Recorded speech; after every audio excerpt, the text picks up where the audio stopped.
Hi, my name is Sandra. I'm Cyrus. Welcome to my channel. In this video, we are going to be talking about the factors you should consider before moving to Canada.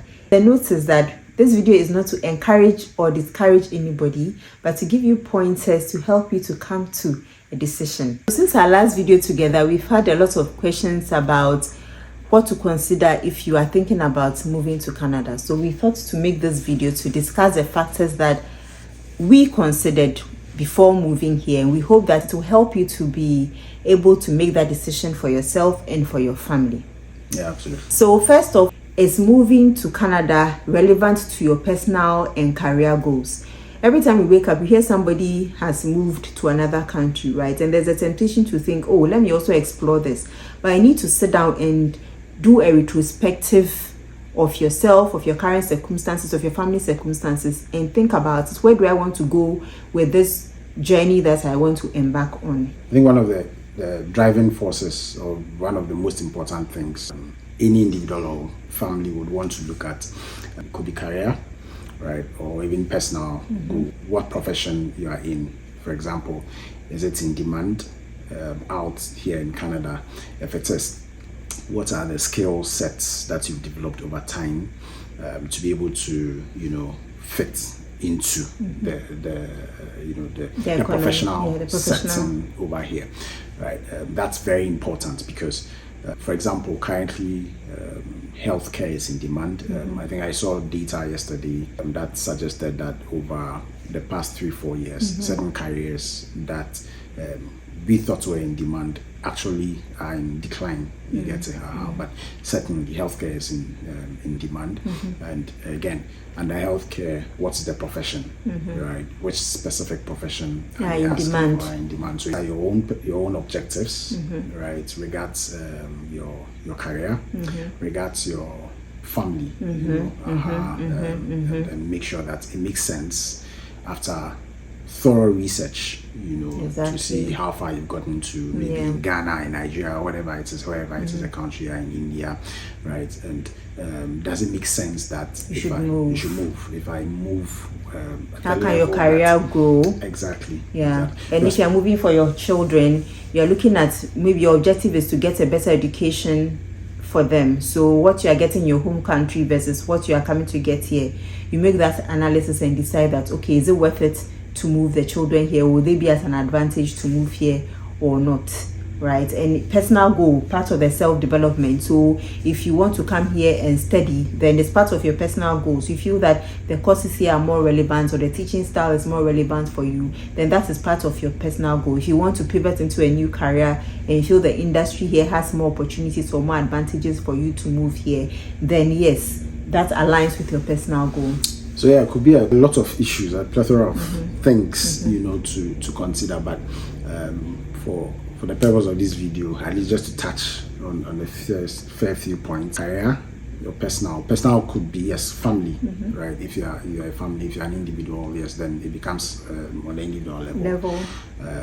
Again, career, how high you've gotten to your career. Do you think that's okay? You know what, I can still do better, I can achieve more. I think that if I was here, probably there's an industry that is developed within the career I am in. Yes, that maybe I've reached a certain, there are people who have reached a certain point in their career in their home country, and they feel that to rise above that, they need to move out, right? It's like they've explored all the options in their home country, and they feel that for me to go further, I need to move out and go on a new adventure, right? It's a personal decision. Talking about career goals, it brings us to a very essential point that he already touched on, which is your career in demand, right?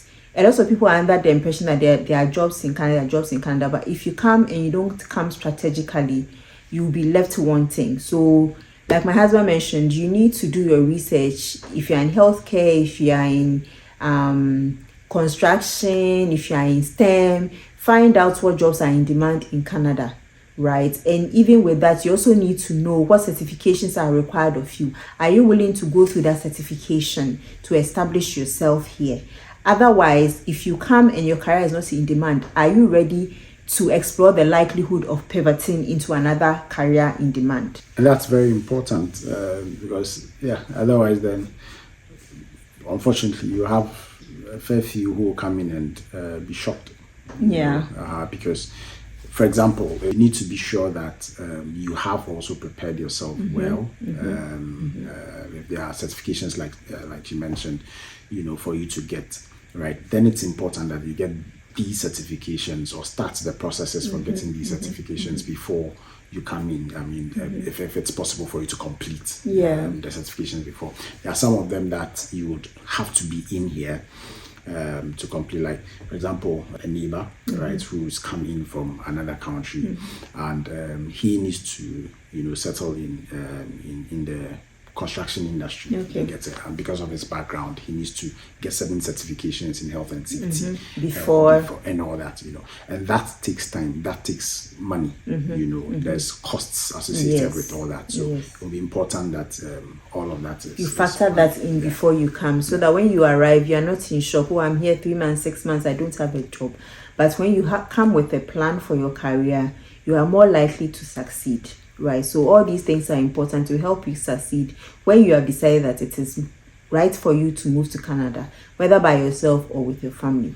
So now let's explore more into the personal goals, right? I put up a survey in my community tab asking people why they might want to consider moving to Canada, and a huge percentage said that they want to move for better health care, for better social services, for better education, right? So we want to explore that more. And we know that people always say that nowhere is perfect, and that is true. Nowhere is heaven.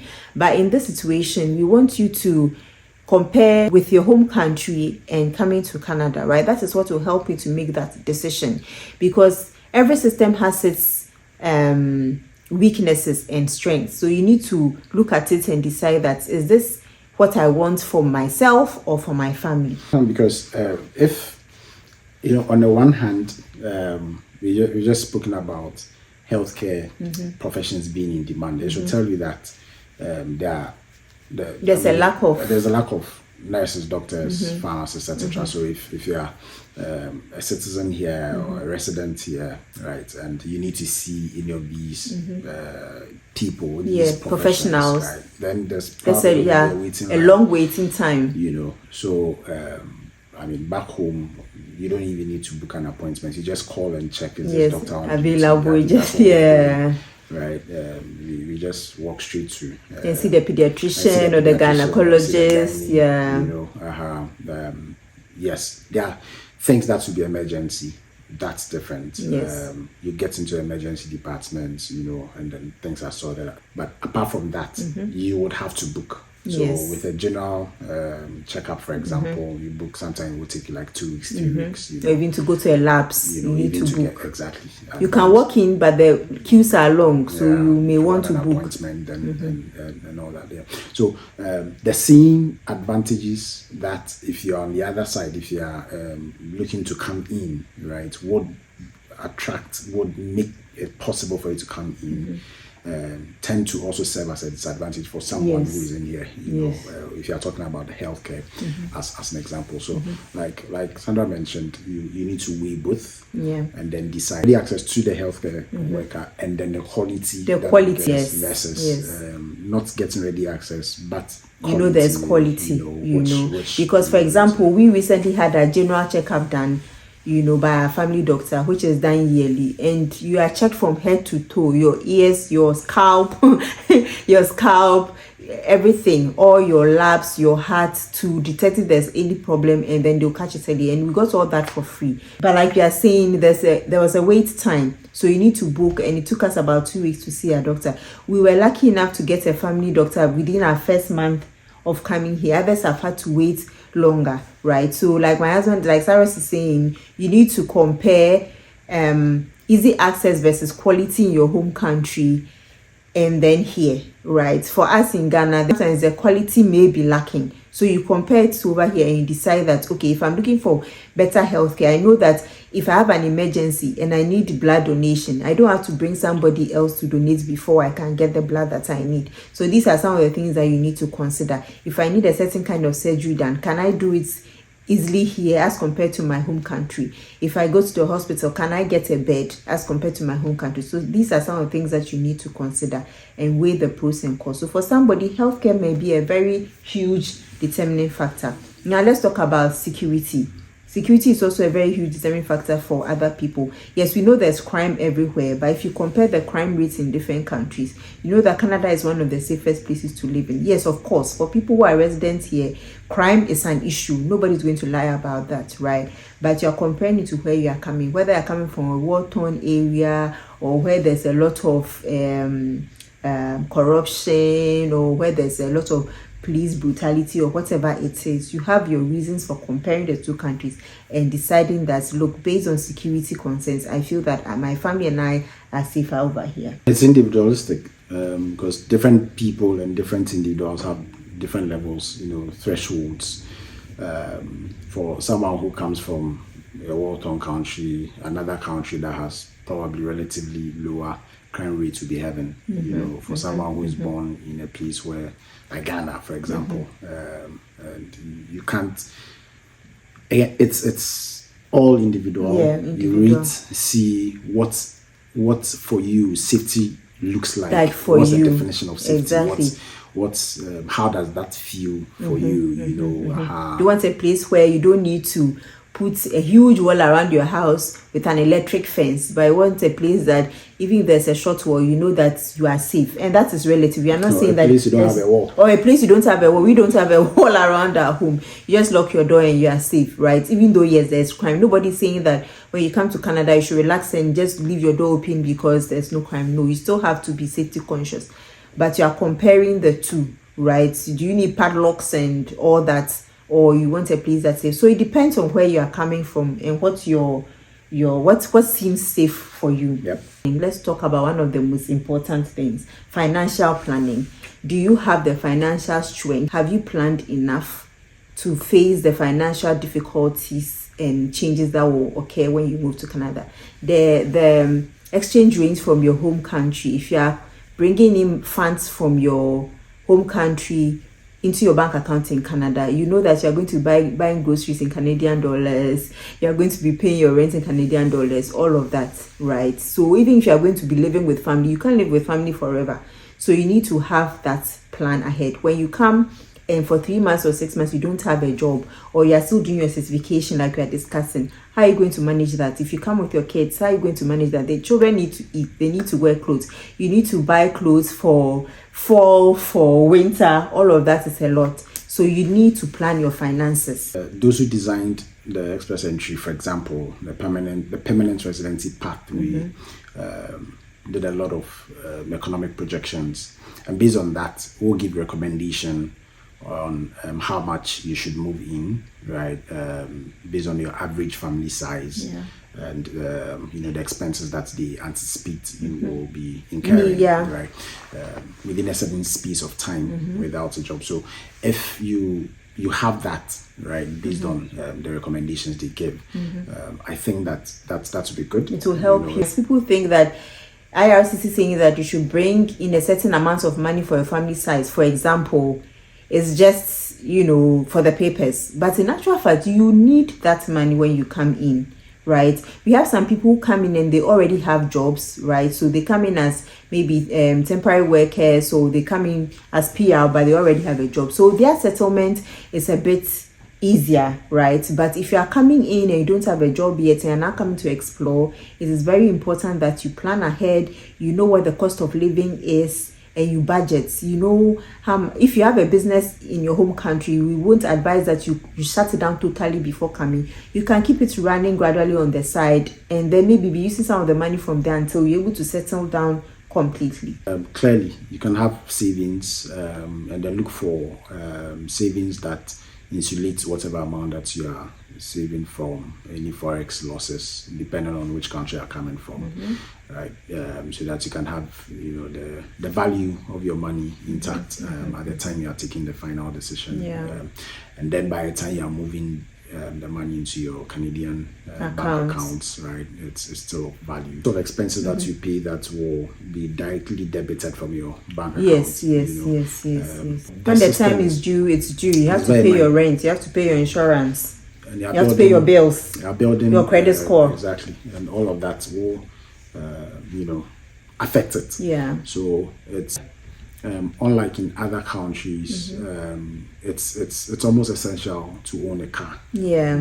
So what it means is that is a major outlay of finances that you would have to also consider. Plan for. Even what kind of home you want to live in. Do you want to live in an apartment, a townhouse, or a fully detached home? It's all up to you. So you need to know all those things and budgets, right? Yeah. So those are important. And the good thing is there are resources online that will give you an idea how much, for example, a townhouse will cost you, or an apartment will cost you, or a basement apartment. Yes, a registered basement apartment will cost you. And in which province or in which parts of the province and all that. So you need to do all that. Those are all some things you need to consider. Looking at your financial situation, which province will make sense for you, because their standards of living are different. Right, their taxing systems are also different, so you need to consider all those. So if you're enjoying the information we are sharing so far, please remember to subscribe and also share this video at the end with others so that they can also learn from us. Know that this video may not be exhaustive, so if you have any suggestions or anything to share, please drop them in the comment section and we'll be glad to read from you and also learn from you. Now, one of the key things about moving to anywhere in the world, not just Canada, is your ability to adapt. Are you somebody who is entrenched in your views and your way of life? You need to ask yourself that. Or you are agile, you are ready to change and learn. We are not saying that you should change your values. No, those are your core beliefs. You shouldn't change what drives you, what's your core belief, right? But you should be able to be adaptable enough to blend with other people's cultures, be relatable. Yeah, absolutely, because clearly you are moving from your natural to a new environment, right? You need to be very open without losing your core values, right? Because clearly, I mean, if you do not have or lose those core values, then what are you representing? You get it? And weather, food. Right now we are in -17, right? And in Ghana we go as high as 40. So it's a huge change. Otherwise, in my previous video, you just pack up and leave, because the changes are enormous. Are you really willing to adapt? You meet people from different cultures here, and you need to be able to blend with everybody, right? You shouldn't feel you are superior or inferior to anybody. You should be able to blend naturally with anybody. I remember when we got to the airport, we needed to move like the bags, 10 bags. Back home in Ghana, it would have been very easy to get pay someone to do it for you, not you, move across. But no, so it's a do-it-yourself society, right? It's a society that you need to do everything. Yes. Someone is passing by, right, and you are struggling to carry something, it's not you, it's the culture. Yes, right? It's not compulsory that they help. If they help, fine, but exactly. So the culture is different. Cultural difference, that the food is different. Are you ready to adapt? That's a huge question you should ask yourself. And clearly, if you answered the questions on why you are moving, right, then you realize that some of the points you are making, here regards food, regard culture, etc. I bet will not come on top. Yes, right? Because you're internally motivated. Exactly, because feeling bored. Yes, you will get to spaces where you feel bored if you are working from home, and working from home is not something that you've been doing before. You come in here and get a job that's remote. You come in here, that's a job that you need to drive, to, and it's another snowy, city. It's snowy. It snowed throughout the night. Where in Africa, when it rains, we don't want to go to work. So you have to centimeters of snow out there, and you need to drive out there. You get it. So then you realize that the points that you will rate highly, and those should drive you, right? And then you realize that adaptability and all those other elements, will come in to support the main points that influence your decision. Yeah, because your ability to adapt will also open you up to building a community here, which is very essential for your survival, because you cannot be here and say, I'm on my own, I'm an introvert, so I move by myself, it's my family and I know. You need support. You need that support system. Even in case of an emergency, you need to be able to reach out to 1 or 2 persons to support you. As a clear example, what got a driver's license, I mean, it was another family. Family from the Caribbean, right? They linked us to a Ghanaian, family, so that we could get someone, to drive us around, give us some experience, exactly, before taking taking the road test. We want to be able to shorten some of the, the learning curves, the processes for so you. You need you need a community. To help you. And of course, I mean, you say that you want to live in Canada, right? So you can't come and live in isolation. You need to blend into the environment, into the community. Let the Canadians know you, so that you also know them. Let them understand you, right? So that you can naturally blend into them. And whatever your objectives are, you need to consider the pathway you want to use to move to Canada. Consider them before choosing which pathway you want to pursue. So whichever pathway you choose has its pros and cons. So you need to put all these things on the table and decide. Various pathways to come into Canada, of course. As a student, then clearly you're coming here to learn. And then if you find the culture and the integration processes interesting for you, and you would want to stay on, then the federal government, as well as the provincial government, have made provision for you to be able to transition and contribute. From being a student to being a resident over here. And there are clear pathways for that. You could also come in directly, like earlier video we did, through the express entry pathway. That one you come in straight as a permanent resident. For those who come in as students or other pathways, you come in as a temporary resident. Yeah. And I mean, whilst we go on, maybe we state that there are a lot of changes happening. You need to choose which of the pathways, permanent or temporary, and then get the necessary documentation to become a permanent resident. Yes, and like he mentioned, as if you're coming in as a student, there are so many things you need to consider. Will you be able to come with your family? Will you be able to come with your children? Can they go to school? What privileges are open to you? So if you're planning to come with your family, these are some of the things that you need to consider, right? You also need to consider for all the pathways, the length of time, right? If your short-term goal is maybe within the next six months I should come to Canada, then you need to be realistic. Then you should consider which pathway would work for you. And if you know the length of time it takes for each pathway, then you can actually sit down and plan. Which pathway can I use? Which pathway makes sense for me? The pros and cons of coming in as a student, exploring my education. Does that make sense for me? Does that favor me? Or would I want to come in directly as a permanent resident so that I can contribute to the economy and also establish myself here with my family? Thank you so much for watching. We hope this video has been informative for you, and we hope that you'll be able to take this decision and plan ahead. We are in changing times, so we hope that you'll be able to plan ahead, make that quality decision to help you succeed when you finally decide to move to Canada. Thank you for watching. Don't forget to like and subscribe and share this video.